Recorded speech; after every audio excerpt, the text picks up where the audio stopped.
Hello and welcome to the Smoking Guns podcast presented by Smoking Guns Theatre. We are a young company from the East Midlands based in Derby who are making a podcast specifically about theatre in the UK and international theatre, but only what we know from our own personal experiences.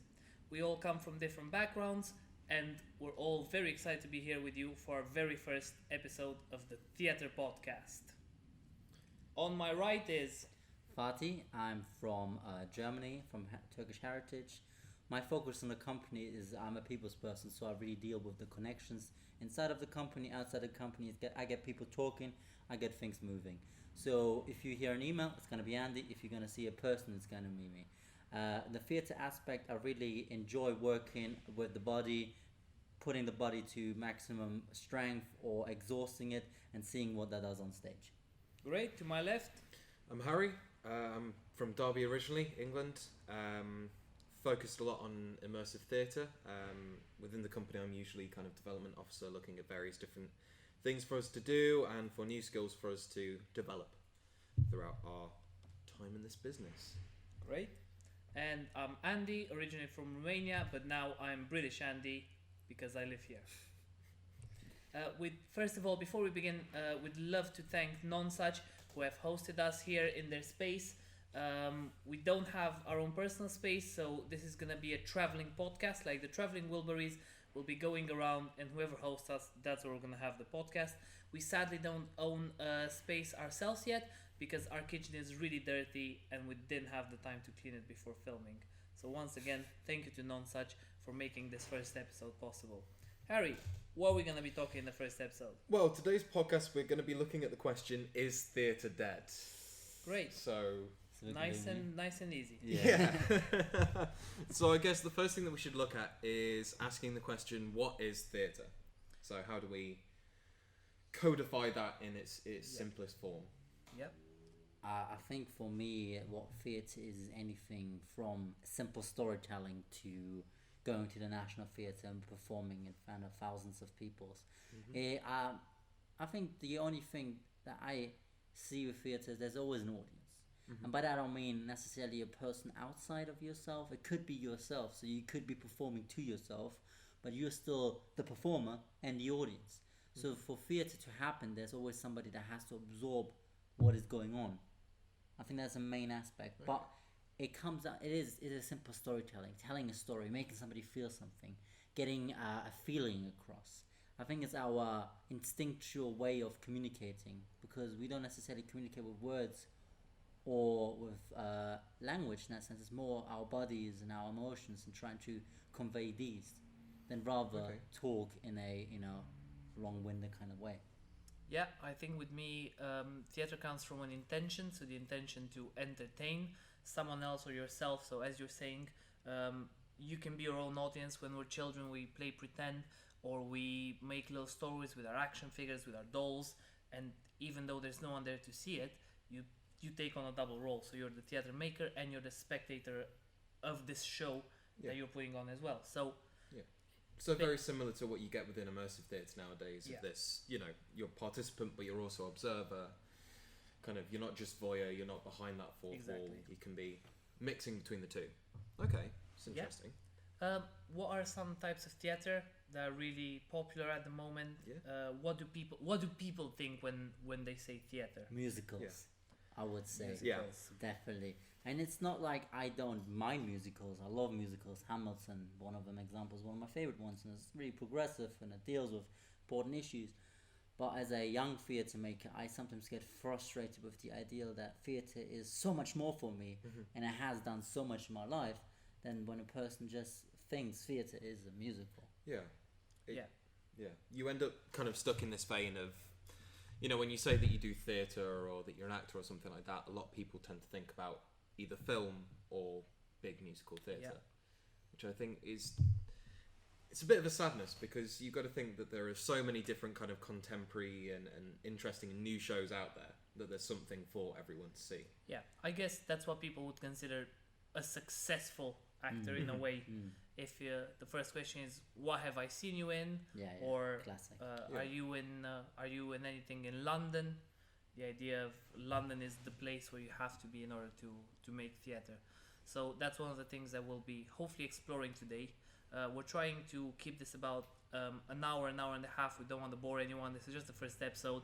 It's an experiment podcast. Yeah. So we'll see how this one goes, and then maybe we'll keep it to 6 hours or 20 minutes, depending on how it works out. Going back to kind of like the West End sort of theatres. Obviously, recently we've kind of seen a lot of adaptations of things going onto the theatre space. Yeah. So obviously, you've got the Harry Potter and the Cursed Child. You've got Billy Elliot, which is one of those ones that I think was actually a theatre show before it was a movie. Yeah. Not too sure, but you've got these big kind of blockbuster theatres. What do you think about that? Well, yeah. Would that Matilda. count? Yeah. I think when you have these blockbuster shows, there's a main reason between entertaining to the maximum and making money from them.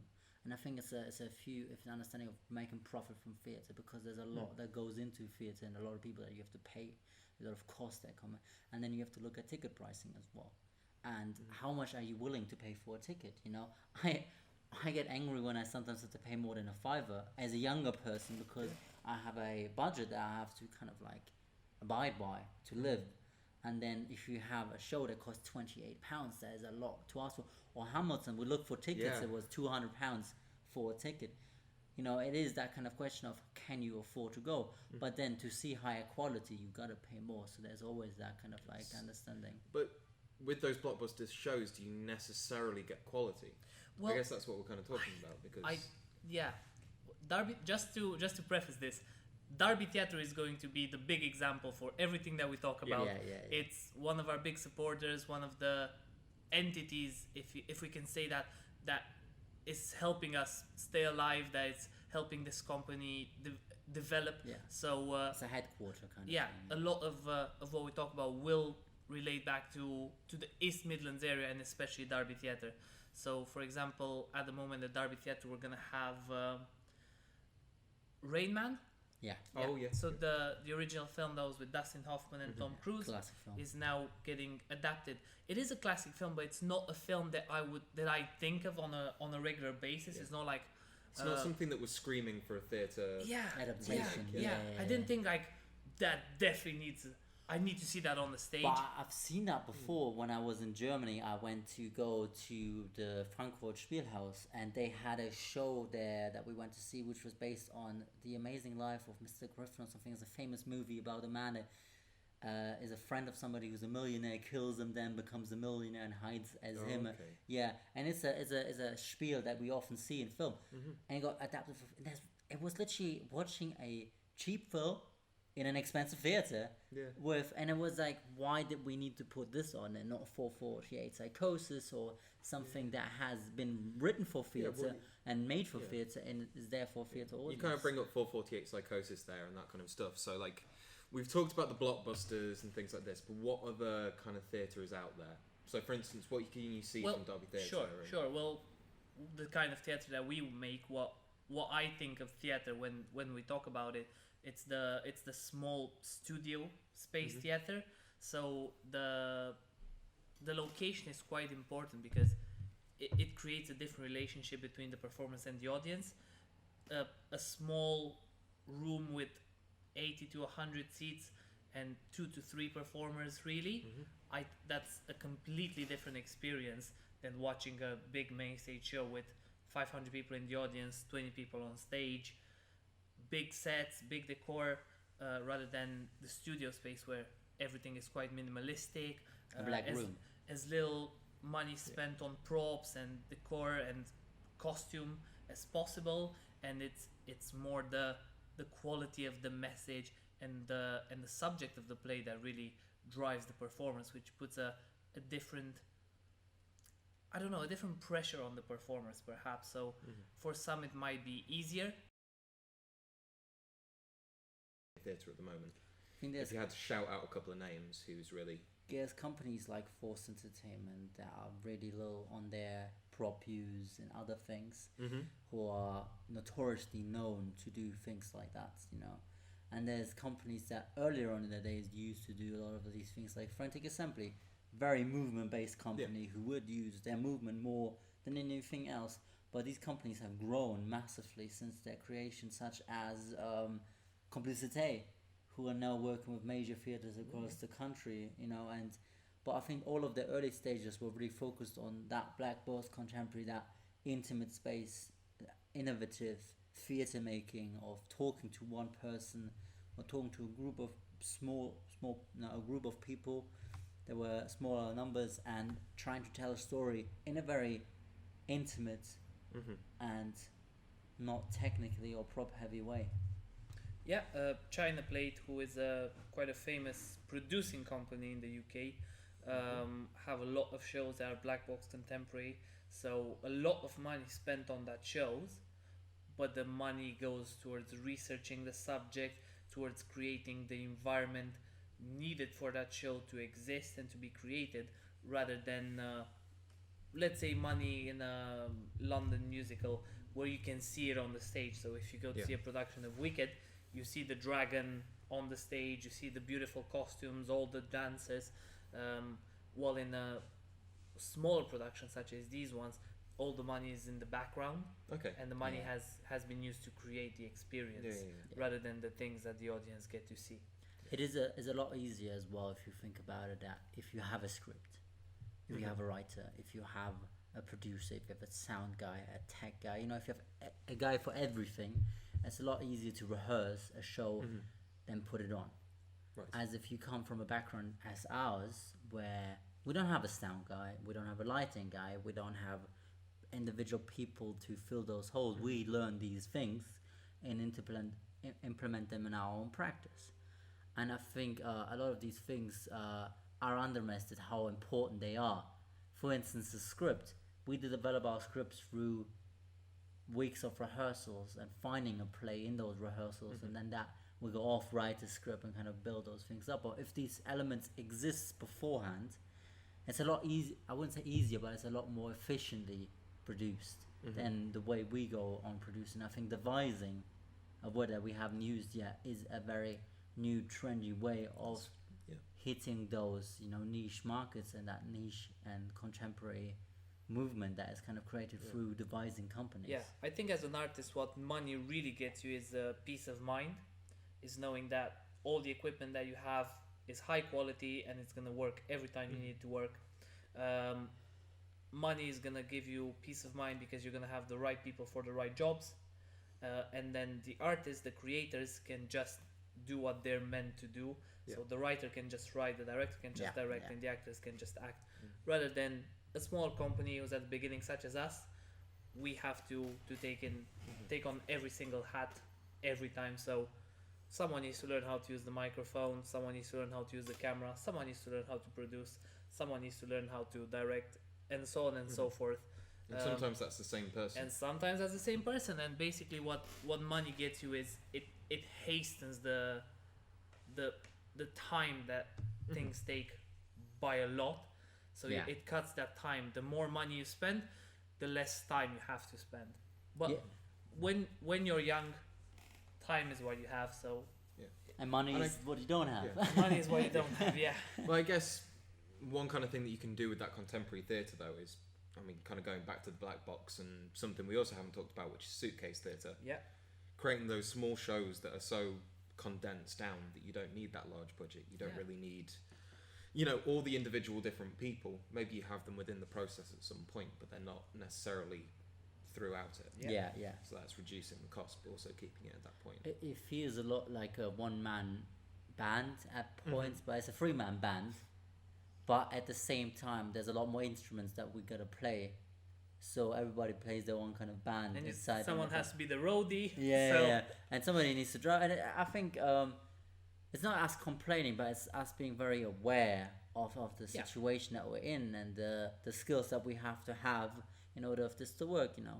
This podcast has been born because we wanted to share those ideas of what it means to do theatre at our age in our situation. Sure, and it's a very different process than what you think the process is going to be once you finish a degree or even a drama school.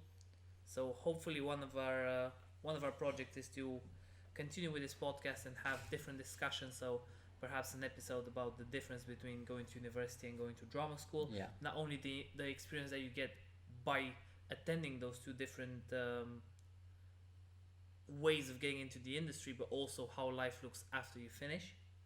So when I came to England to study acting, I didn't think that this was going to be my life after finishing. I really enjoy it, but no one tells you that this is what all the things that you're going to need to know. And these are the things that we learn most of these things after we finished university even. So it's always a learning process, in a way. It's a learning curve that is massively tilted into one direction. But that's the way of making theater when you're at the beginning, until you get your big break and you start to make money, and then that money makes more money, and so on and so forth. Okay. Something that's interesting to talk about, I think, if we kind of move on, is talking about, has theatre died? So in what kind of ways are we saying that it's died? So, for instance, just to kind of give you guys some figures, there was a final report from the Arts Council. I believe this was perhaps 2014 for this one, and 35% of all theatre companies are within London. Yeah. Within that basis, so doesn't shock somebody, does it? Now. Well, no, not for those that are kind of there, but what do you think about that? With that contrast between regional theatre and central, do you think it's necessary to be within London to have that basis? No. Or? We say no, but if London wasn't as expensive, I think moving there would definitely be an option for us. And I think people always want to move up to better, and the idea of always progressing in your career, and that's a way of showing yourself that you've progressed by moving to a different town. I don't think for us that's an option at the moment, but moving to a place like Birmingham, like Manchester, like Liverpool, a bigger city than Derby would definitely be a step up. It is confusing though, because we make the argument with the internet and with other things that things are more virtual, they're out there, you can experience them from your bedroom. But if you're in an industry that is very reliant on people actually being there to experience things and learning things from going to buildings, sometimes it is very site specific. You've got in Manchester, you've got so many more people that are interested in theatre. You've got a lot more theatres working, you've got a lot more workshop, you've got a lot more practitioners that come down to that city to perform. It's a richer experience, you know? And bottom line, you just have a lot more people. Yeah. That's not even more interesting yet, just a larger audience. We sometimes do street theatre.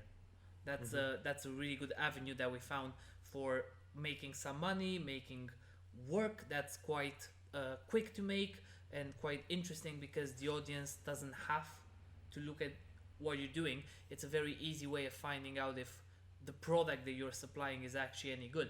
It's interesting. Exactly, because on the streets, if people don't like what they're seeing or they're not interested in your show, they just keep on walking. They don't stop. It's a very quick feedback that's very honest as well. It's almost like a split between an audition and a scratch, isn't it? Yeah, because the idea is if somebody has taken their time to let's pause it there then.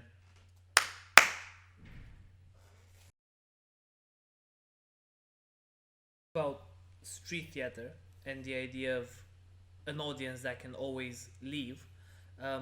If you ask for feedback in a studio space, in a theatrical space, the second people put down that pen to write on the paper, they will be inclined to be nicer, because they've taken the time to watch what you've done.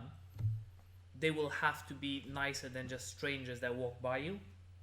So it's very easy to understand if something is not gripping for an audience if nobody stops to watch what you're doing.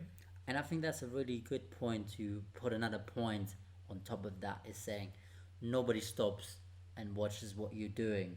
And I think that really entailed the first couple of months of starting a new theatre company, is that feeling of having something new or being something new, and nobody actually stops to look. And I think this is caused by a new generation or a new world that we're living in, with very fast information that's being passed around. We've got phones, we've got Netflix, we've got all these things. how the hell is theatre supposed to survive next to these things? Yeah. Because theatre as a experience, I'm not saying it's slow, but it's slower compared to what is out there.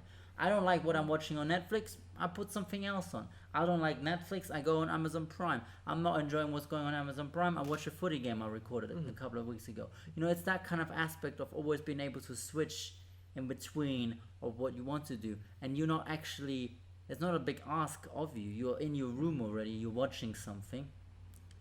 That if you ask somebody to leave their house, pay £10 to then travel an hour or half an hour to go to a space to sit down and then enjoy something for an hour, it is an ask, you know, that you have to kind of understand as a young theatre maker, and we are wanting to attract a younger audience. There's a big ask of people to get to nowadays, and I think in that aspect theatre is really suffering. It is finding it difficult to keep up with the pace of everything else, you know. And we've been really tackling these things of what if we implement a stream in our theatre shows so people could stream into them, you know, and all that kind of thing. And then there's the questions of, are you actually there? There was something recently where there was actually a group of actors that were all around the world that were put together by this company, and what they did was they produced a piece of theatre over Skype, and then they just had like a main computer that kind of cut between all of their different Skype feeds, and it created essentially a living radio play. Yeah. Kind of thing. And I think that had over 10,000 views within the first month of them doing it, and it was literally, you would sign up as an actor and go through this. But I think going back to what you were saying, do you think audiences are more selective nowadays?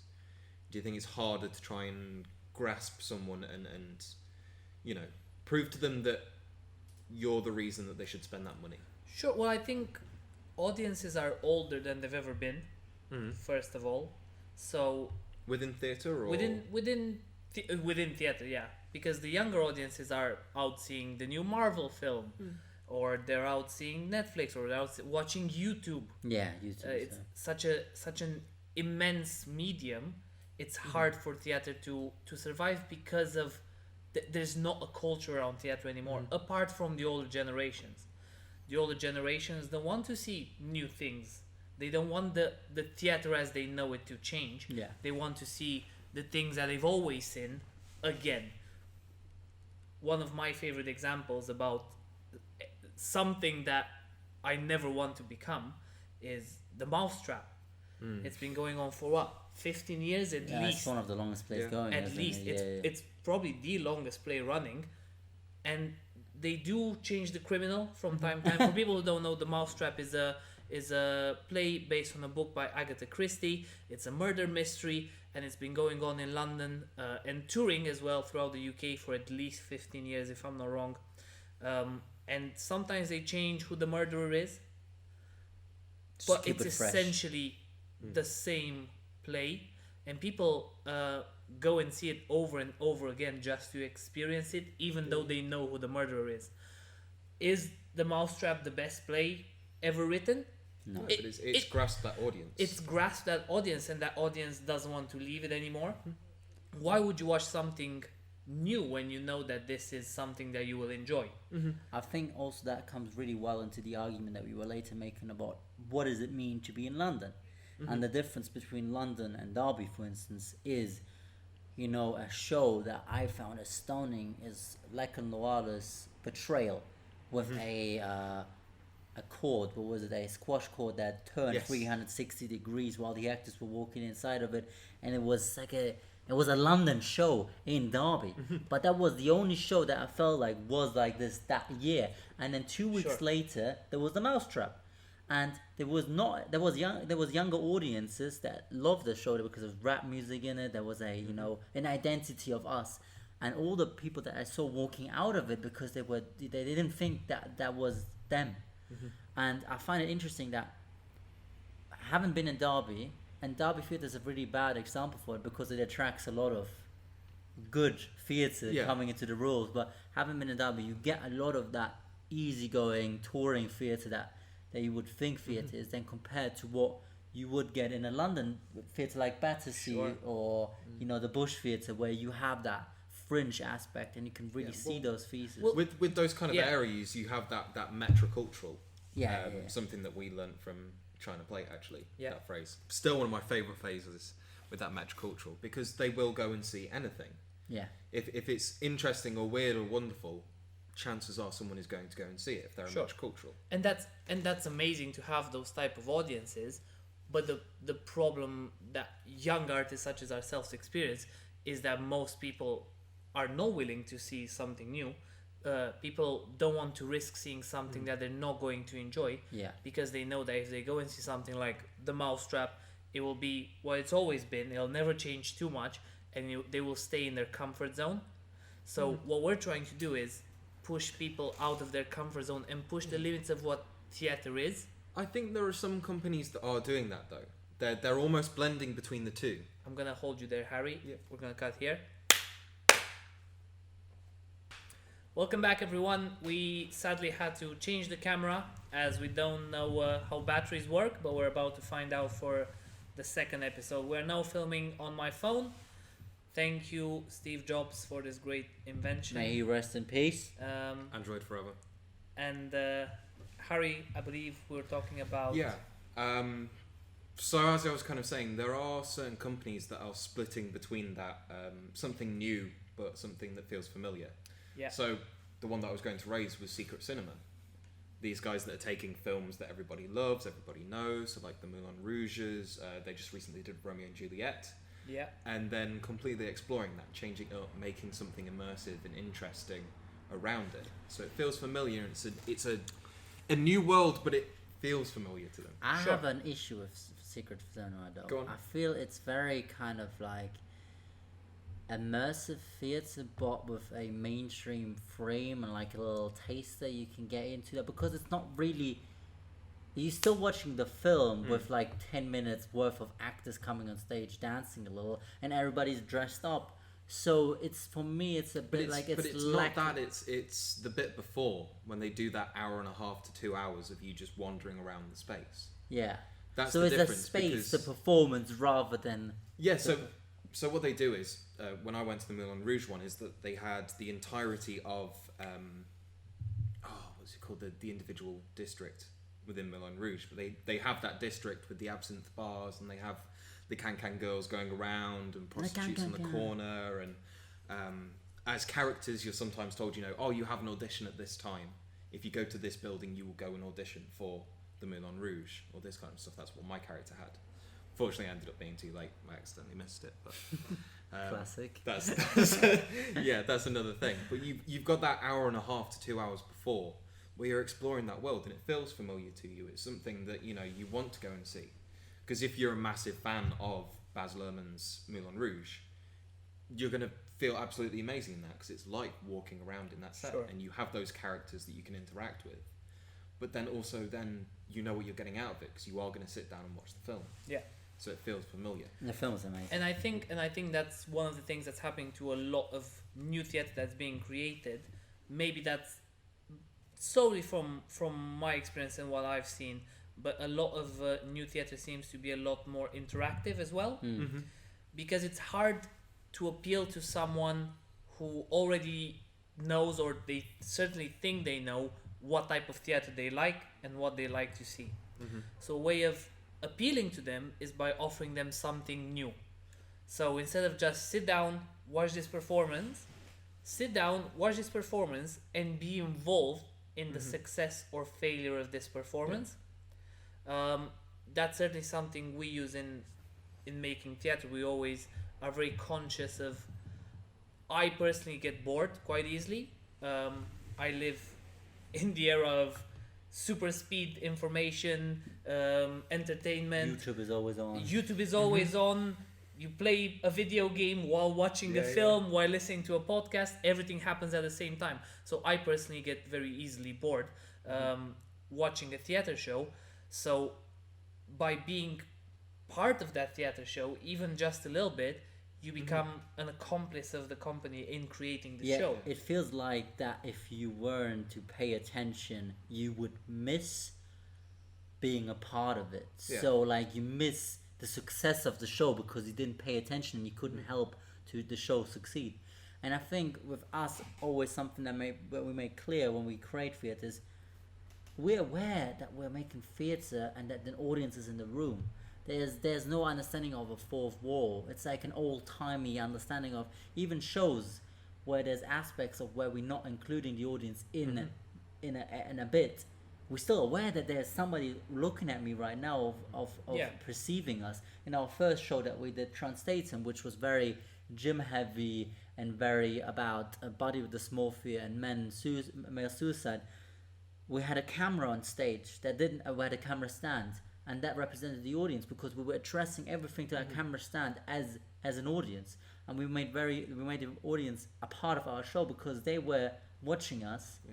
Destroying ourselves. Just like now, like we're conscious about the fact that there might or might not be people watching, but we're still talking amongst ourselves, and then some things we're saying to the camera. It's very important, I think, and the mousetrap. And these things are still very used to having that fourth wall and having that separation between voyeur and performance. You know, and I think that's what does voyeur mean? Voyeur means basically it's a French term that is used in theatre a lot. It's just seeing something. You're observing. It's the one observer. Who sees, You're the one that sees. So sorry for the lingo, but it basically just means you're seeing something. You're observing more than taking part in something. Sure. Just to kind of contrast that, there's a term that Josephine McCone came up with in one of her books about immersive theatre. Sorry, I'm going to advocate immersive theatre. It's your thing. That's what I do. But she brings up a term that she actually created called viveur, which is one who lives. So feeling that you're actually living within that piece and actually a part of the world and complicit within it, rather than this observant behind that the voyeur has. The viveur is much more of like a engaged that you were talking about. You know, you actually feel like you're part of it, you're complicit, so you have to be there. That's very interesting, and then that ties back with wanting people to live in our performances. We want them to walk out and have lived the world that our characters live in or that we live in, and kind of have that connection in that kind of senses. But coming back to the argument that theatre is dying, and I think that's a very, very, very important one, because I think I wrote an essay about it at university, and I think it always comes back to that same argument: is theatre dying? Is theatre dying? Is theatre dying? And I think Declan Donnelly said something really interesting, didn't he? He said something about if all the auditoriums were to burn down, and if every single last seat of a what was it? Yeah. So you have it down on your computer. I'm trying to find it. I've only got the smaller one. Oh yeah. We'll come back to it. Yeah, but I think the main gist of it is he says that theatre cannot die because when we dream, we performing. Sure. We have a theatre production. I think that's what it comes down to. Sure. It doesn't die, but I think it has to adapt heavily. I think theatre can only die in its current form, and I do believe that yes, it is dying at the moment. The audiences aren't responding, they're not coming to the theatre as often. The older generation, maybe they don't want to get out of the house as much, they'd rather stay and watch TV, and the younger generation doesn't come to the theatre. Alright, let's say that's our premise, that the younger generation doesn't come to the theatre. In the 80s, this is a secret we're going to reveal to you now. Theatre is happening in your basements. Every time a group of people turn up to become different characters that they are in real life. So in the 80s, there was the big satanic scare with Dungeons and Dragons, the famous interactive role-playing game. The big scare in the 80s was that our children, they're meeting up in their basements, they're drinking Mountain Dew, eating Doritos, and summoning Satan and all of his demons. Because that's what you need to summon Satan. Because that's why you need to summon Satan. Mountain Dew and virgins. That's all it and a player's manual, obviously. In the same way, we can do a PSA now. Those young people nowadays are still meeting up in their parents' basements, in the attics, at your local gaming cafe. They're drinking Mountain Dew, they're eating Doritos, and they're not summoning Satan, they're making theater.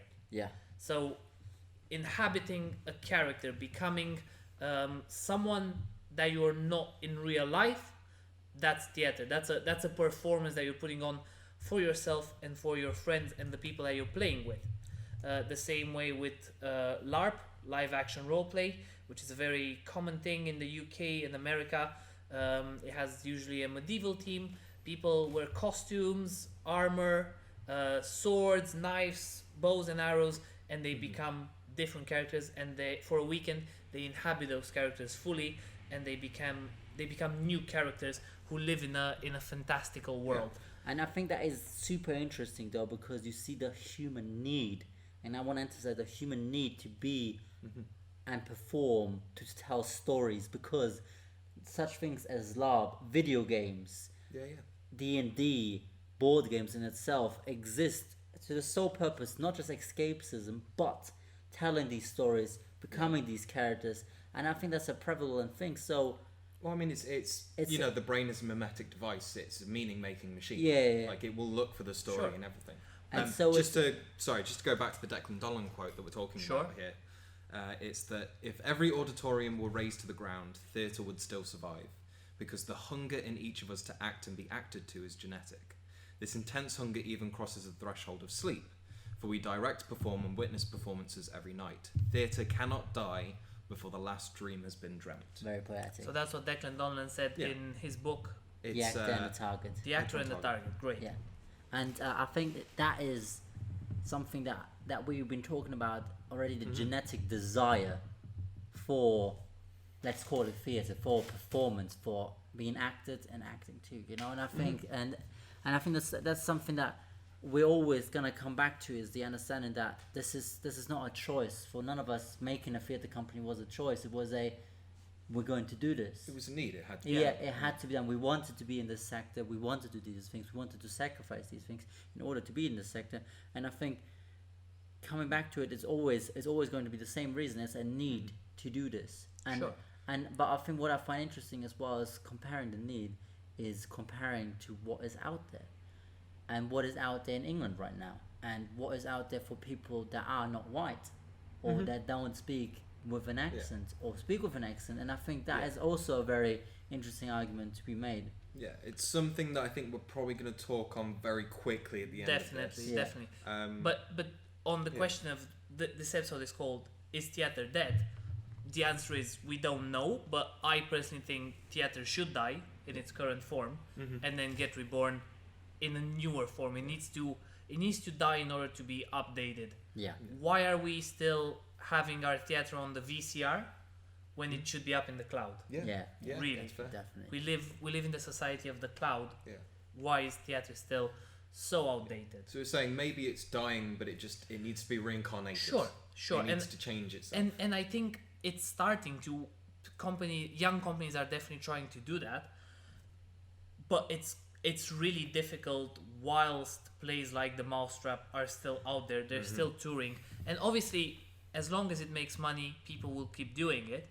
I think everyone should deserves a chance to make their money. It's just we're just discussing why it's so difficult to make it as a young artist. One of the big reasons is these immense whales that swallow all the small fish before they even have a chance to grow. I mean, we had an interesting statistic about London, isn't it? Like the growth of theatres, like 56% of theatres money is in London itself, and it is provided by the Arts Council, and it's 2014 summary of England. It's actually 2016.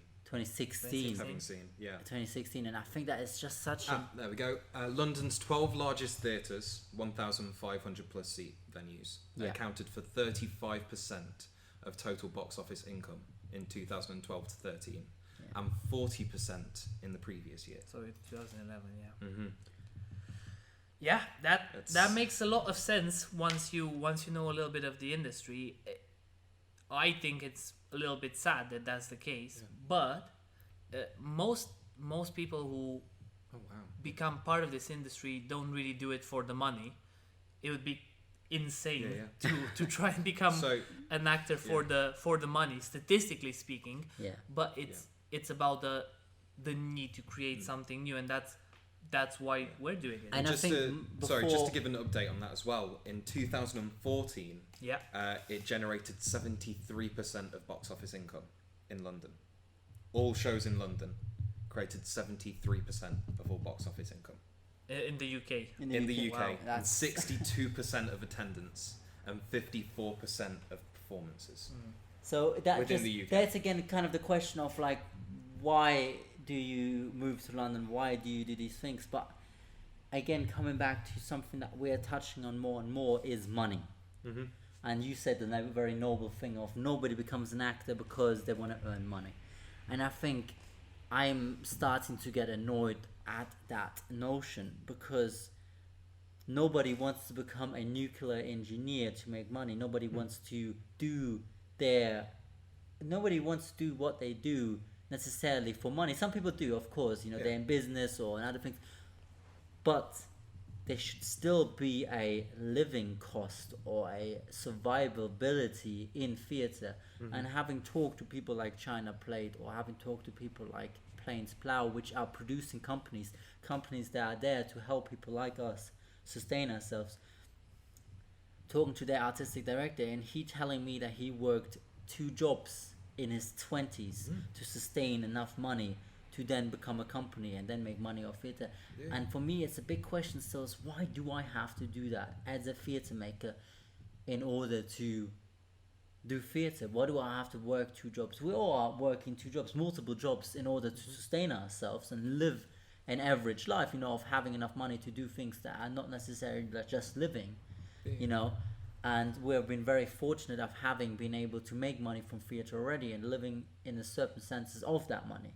But why? That's a big question for me. Why is there still such a thing that people who are in theatre have to work 2 jobs, have to do these things? Yeah. Why is there not like a living standard? That I think that's one of the things that theatre has to kill or has to die in that aspect. If you'll allow me a small short story, in Romania there is a famous boxing gym, and it's the boxing gym that really gives most of the champions, the boxing champions. So if you want to be a great boxer, that's the gym where you go to train. And I don't even know if this is true, but the famous story is that for the first month the trainers there don't even look at you. So you as a young person come in there to train. For the first month they don't even talk to you, they just let you train on your own, in order for them to see that you're dedicated. You come every day for a month, you train hard, you give it all you've got, and then after that month of probation, in a way, they come and they say, all right, if you want to train here, you can train with us, we'll show you the ropes, what happens. But a lot of young people get injured, they don't know how to fight, they don't know how to punch those punching bags, they might break their arms, they might break a rib, they don't know how to breathe, how to punch, how to do anything really, and they give up before the trainers even talk to them. So my question is, should theatre be the same? Should we live in this month of probation where we're just hitting our heads against walls going, oh, I cannot afford rent, no one is answering my emails, how am I doing this, is my theatre any good, until someone who's already established themselves puts a hand down and says, all right, I'll teach you what you need to do to be an artist. Do we need that month of people breaking their arms in a way until you get to be an artist? And for us, it was more than a month. We're still in that month, I would say. Yeah, we are still in that moment of I would never doubt our careers. I would never say I'm doubting our process, but I am struggling sometimes with the. It's difficult. It is difficult, and I think it's that romanticization that we have in the arts of become an artist, live off and love and all these things, and then you come to the realization that to pay rent you have to make a certain amount of money a month. That takes that many hours out of your life to eat, to live, to breathe. You've got to do all these things, and then on top of that, we all work 30 plus hours for our company each week. And these are just realities that have to be met and understood by young theatre makers. And for me, the arts is one of the only pathways where I really see that right now, where I really see that month of breaking your hands being a prevalent thing, Well, it's like the classic exposure argument. Sure. This job doesn't pay, but it offers great exposure. It's like, well, exposure's not going to pay my bills. Yeah. Yeah. You know, if my car breaks down, I can't fill it back up with exposure. Sure. We try not to work for free because we've all finished a degree in the arts. Professionally trained. We are professionally trained, but there are a lot of people who are still in education or people who are going into education now, and they all work for free. And even though it's great for them, they're going to do what they like, but because they're not getting paid, in a way they're breaking the market.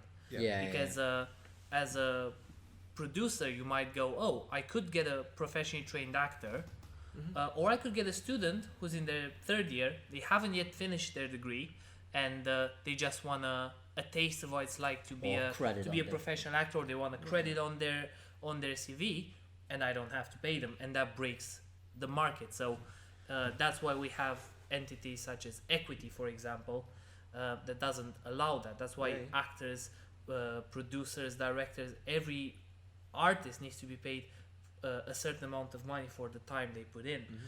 But the arts is an industry in which you're very vulnerable. So the idea we had it with invoices. The idea of anything to make it in the industry. You put out an invoice and the other person has 30 days to pay the invoice. That's the idea. But from there, if that happens, you don't really have any power unless you're part of something like Equity and you have the law behind you and you have lawyers that can help you out. But if you're on your own, you're just starting out and you don't know all of these things. I know a lot of horror stories of people who got burned and did 2-3 weeks, a month of work that was meant to be paid, and then they never ended up being paid. So that's something that I think people need to be told, and it's not something that you're told during university. No. So I enjoyed my time at university. I loved learning how to be a flower that blooms, how to use how to paint with my eyes, how to use my inner chakra to open my third eye, but I haven't learned how to write up a contract for a partner. So how to be a successful freelancer, exactly. how to do all of that kind of stuff. And that's definitely something you don't learn at drama school either. We're going to talk more about this in the drama school versus university episode. But in drama school you finish and then you wait for your agent to call you and send you to an audition. And that feels in my mindset that's a very like child-led industry as well. It's that kind of aspect of like you're told to do this, and then you get a job and you get told in your job how to do these things. You get picked up from the airport with a car, you're transported to a hotel, from a hotel you go pay, and it's really like you don't trust the actor to get from the airport to the hotel, from the hotel to the set, from the set you don't it's like kind of like it's kind of interesting how we treat actors that even have made it with that kind of like childish aspect. So I guess now we're in the we made a little bit of a list.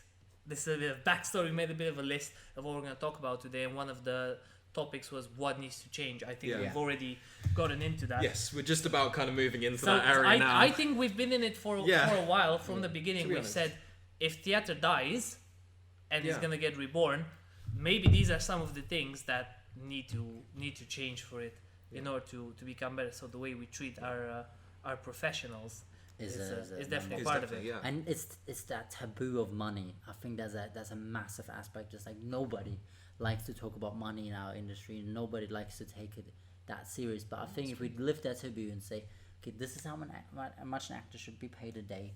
This is how you do an invoice. This is how you survive. This is a survival budget. If we knew all these things, I would have saved so much money. And you shouldn't be afraid to talk about money. Yeah. When you're having those conversations about getting into a project, it should be the first thing on your list. Yeah. Like you need to put it out from flat. It's not. It shouldn't be after like clearing all the details, being like, so about pay. So what we do? When are we getting paid? Yeah.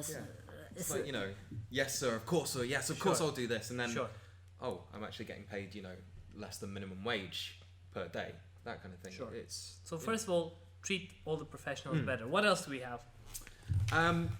So London versus regional. We spoke about this at large, and we will definitely talk more about this on a London dedicated episode. Personal issue that we have. Well, sure. And I think what was just interesting is looking at the average rent is think it's 1,000 something in the zone 3, which is close enough to the theaters is 1,300, and the average actor, buckle yourselves up in your chairs. The average actor in England makes less than £9,000 a year. Yeah. And that's less than £1,000 a month. Yeah. It needs to be accepted that either, we start paying actors more, we start paying them something around what they need in and that not just region. actors, theatre professionals. Yeah, theatre professionals, sorry. Sound designers, technicians, everything. You need to pay them a reasonable rate for where they are in the country, based around what's around. Or you need to start accepting the fact that actors are going to have survival jobs and they can't drop things at the last minute. It's like when I broke my finger and went to the and we had lovely doctors taking care of me, but there was a funny moment where I was ashamed, where I said, she asked me, what do you do? And I said, I'm one of the artistic directors of a theatre company and I'm a waiter. Yeah. And then saying it's like that aha, so he's a waiter moment. It's like but what do you really do? Yeah, it's still like that. And I think it's that larger understanding that to do this, you've got to have another job. Yeah, but I think we do need to see as well, going back to London Regional, a bit more of a move towards regional theatre. You're starting to get it with Derby Theatre, you're starting to get it up in Manchester and all these kind of areas. They are coming up now. But we do still need to see more influx, more support. Still, most regional theatre is very safe, if we can use that word. Apart from festivals, where people go with a certain understanding that they're going to see something different, something that's a bit fringe, something that's out there, everything else is still a bit safe. Even studio theatre. Yeah. Mm-hmm. I don't really know how to define the safe, but I'm sure that throughout different episodes of the podcast, we will reach a common understanding of what safe theatre and unsafe theatre might mean. Yeah. What else do we have? Let's talk about musicals and blockbuster popularity. Sure. Should it still be there? Should we be seeing less of it? It's something that you can't do anything about, and that's something I don't want to do anything about, because musicals still have the beauty and aspect that it needs to be. When I talk to my mum and what she still thinks I do musicals, because that's what she goes and sees. She loves ABBA musicals, she loves Phantom of the Opera, and I love her love because it's still theatre for me. And I think it's not. I think that there should be a natural curiosity for theatre that we make naturally, because that would help us, but also because that would be better for the sector.